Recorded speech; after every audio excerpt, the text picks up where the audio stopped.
I have a question for you. When you picture a villain, like a movie villain or a historical monster, what do they look like in your head? Usually. Hmm. Chaos. Hmm. Just a madman. Someone foaming at the mouth, screaming orders, making these totally impulsive decisions. We like our villains to be, well, messy. Exactly. We want them to be stupid because if they're stupid or crazy, then they're easy to spot. Right. And eventually they'll just defeat themselves. But I've been reading through this deep dive on The Competence of Evil by Ryan Collison, and I have to be honest, it's kind of ruined that comforting idea for me. It's a tough read. It definitely strips away that safety blanket. Because the whole premise is that the monsters of the 20th century, Hitler, Stalin, Mao, they weren't successful because they were chaotic. They were successful because they were competent, like hyper-competent. That is the uncomfortable truth Collison starts with. We judge these regimes by how they ended. Right. The bunker, the suicide, the total collapse. Yeah. But we forget that 10 or 15 years before the end. You don't take a fringe political party and turn it into a world-dominating industrial superpower in, a decade, by being an idiot. No. You do it by being terrifyingly effective at logistics, at economics, and psychology. But hold on, I have to push back a little here. Competent. Hitler destroyed his own country. Stalin killed millions of his own people. That feels like the definition of failure to me, not competence. How can the source even argue that's effective? And that's the key distinction. They were competent at power. They were competent at execution. Collison argues that we mistake morality for intelligence. Oh, okay. We assume that because someone is evil, they must be broken or, dysfunctional. Yeah. But the source material, it combines history, psychology, and some pretty heavy philosophy to argue the exact opposite. Which is? Evil is often highly functional. It solves problems. Yeah. And that's why it seduces people. Okay, so our mission today is to figure out how that works. How does a system of tyranny actually function? We're going to look at the psychology of obedience, the economics, which are surprisingly sturdy, and the specific anatomy of how you turn a normal country into a killing machine.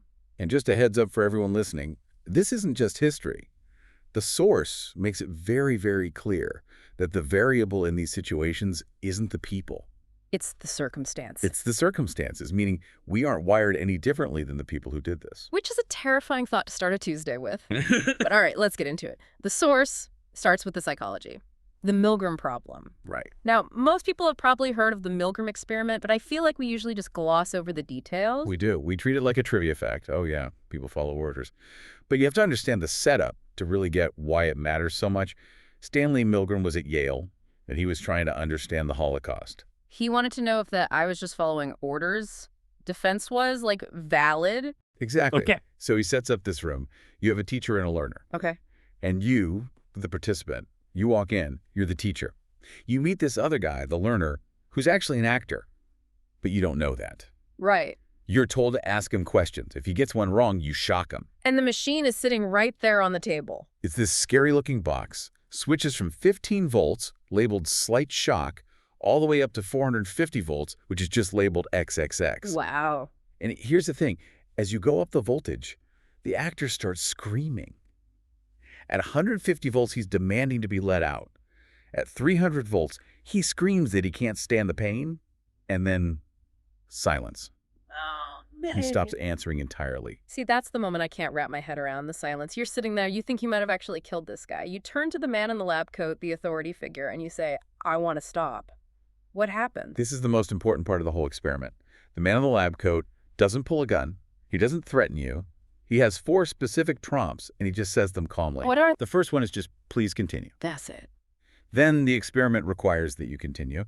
The third is, it is absolutely essential that you continue. And if you still say no, if you're still protesting. The fourth and final prompt, you have no other choice, you must go on. You have no other choice. That's all it takes. Just a stern voice telling you that you're locked in. That is it. Right. And the result, 65% of participants went all the way to 450 volts. 65. Two-thirds. Two-thirds of ordinary people, teachers, engineers, salespeople administered what they thought was a fatal shock to a stranger. Just because a guy in a gray lab coat told them it was essential. That number is just staggering. You look at your friends, your coworkers, statistically 2 out of 3 of them would push the button. And you probably would too. That's the hard pill to swallow here. Mm. Collis's point is that the Nazis were ordinary people following orders. Isn't. It's not a metaphor. It's science. It's demonstrated science.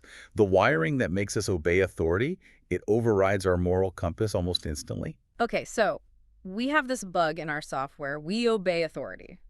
But that's just one person in a lab. How do you scale that up to a whole government? I mean, how do you organize millions of people to do evil things? You need a bureaucracy. Yeah. You need to turn evil into a job. Ah. And this brings us to Hannah Arendt and her coverage of the Adolf Eichmann trial. Eichmann was the logistics guy for the Holocaust, right? The architect of the whole transport system. Correct.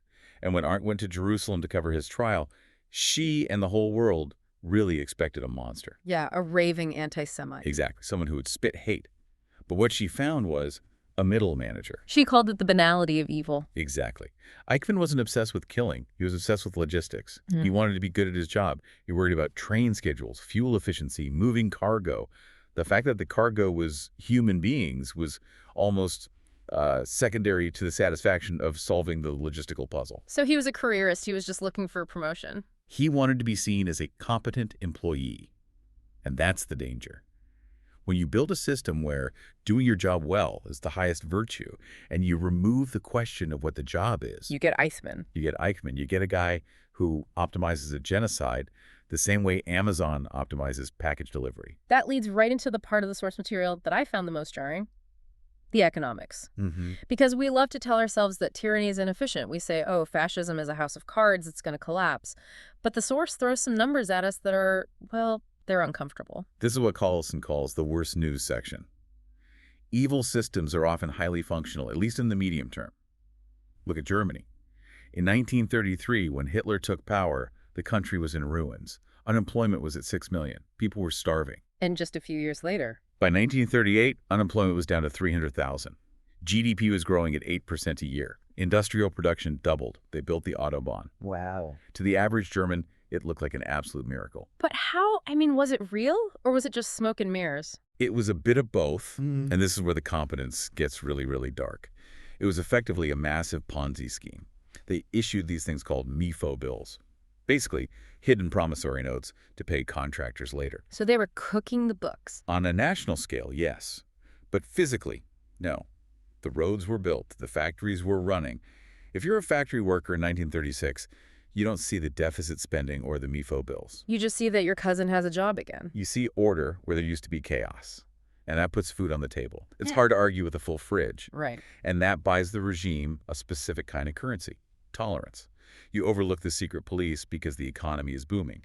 Collison argues that this competence creates a shield that protects the evil parts of the system until it's way too late. And the Soviet Union did the same thing. It's even more dramatic. Mhm. In 12 years, Russia went from a peasant farming society to a superpower that could build tanks and rockets. Steel production up 400%. Electricity up 700%. But the cost, I mean, we have to talk about the cost of that. The cost was horrific. Famine, terror, forced labor, the gulag. Millions died to achieve those numbers.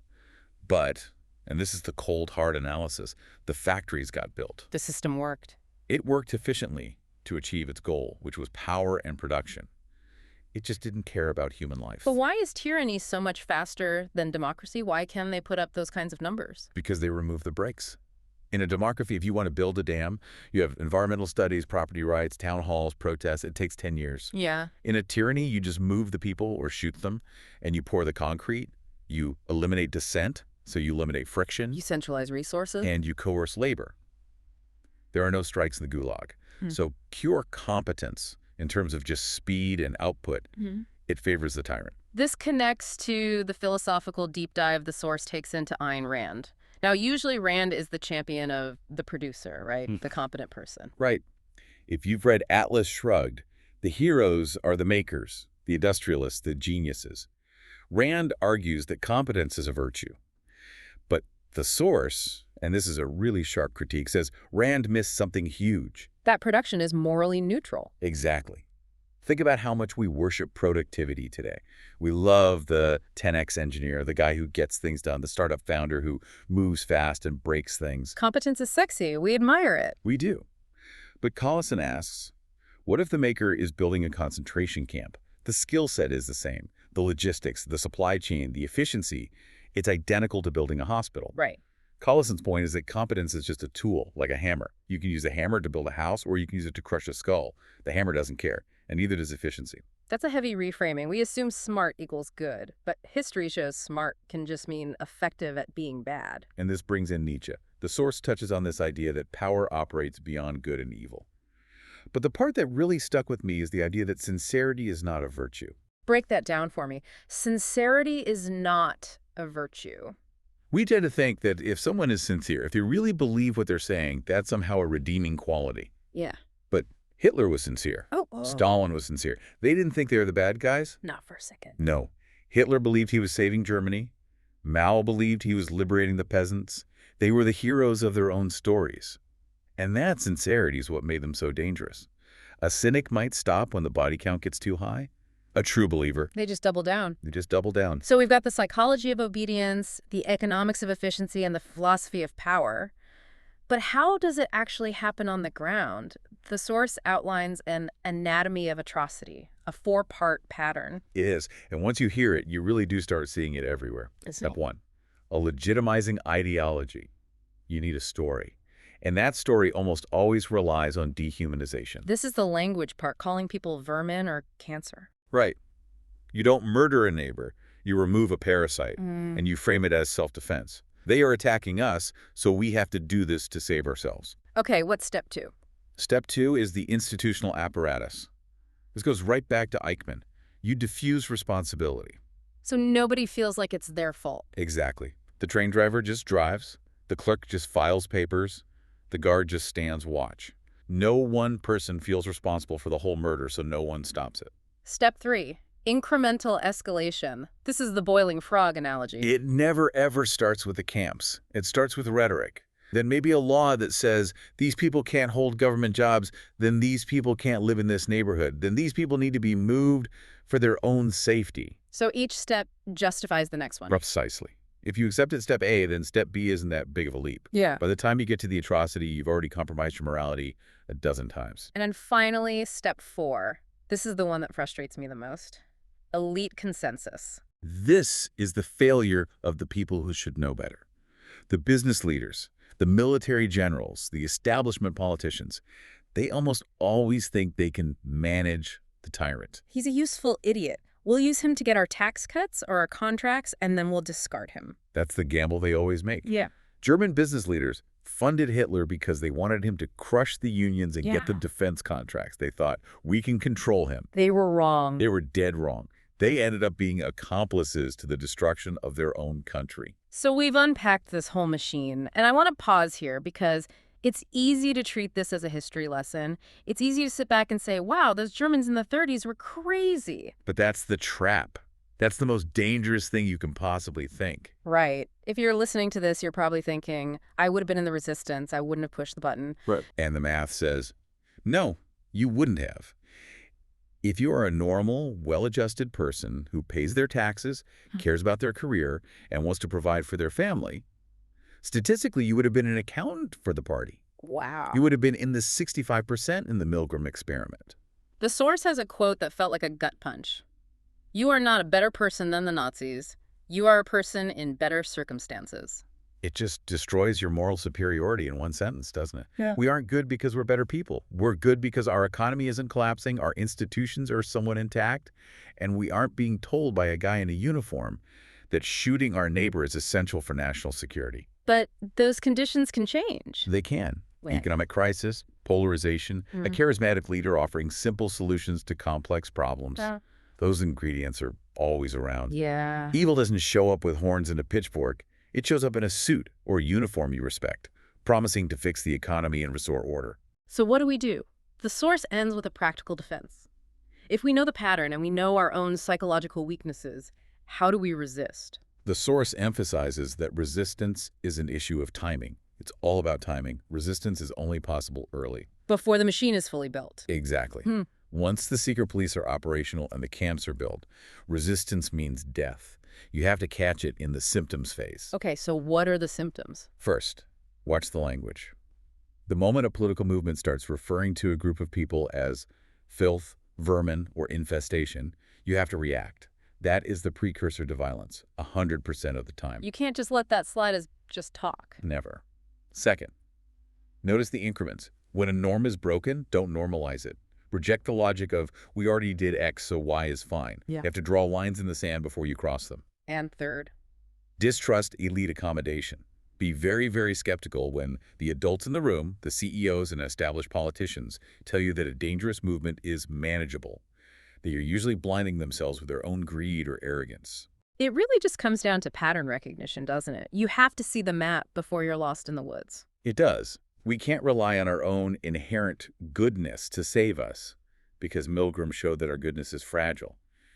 We have to rely on recognizing the system of tyranny while it's still being assembled. It's a heavy deep dive today, but I think it's a necessary one. The idea that competence makes evil sustainable is something I'm going to be thinking about for a long, long time. It forces you to look at success and efficiency with a much more critical eye. Absolutely. It reminds us that the line between good and evil isn't between us and them. It runs through every single human heart. Recognizing that is the first step to making sure we don't end up on the wrong side of history.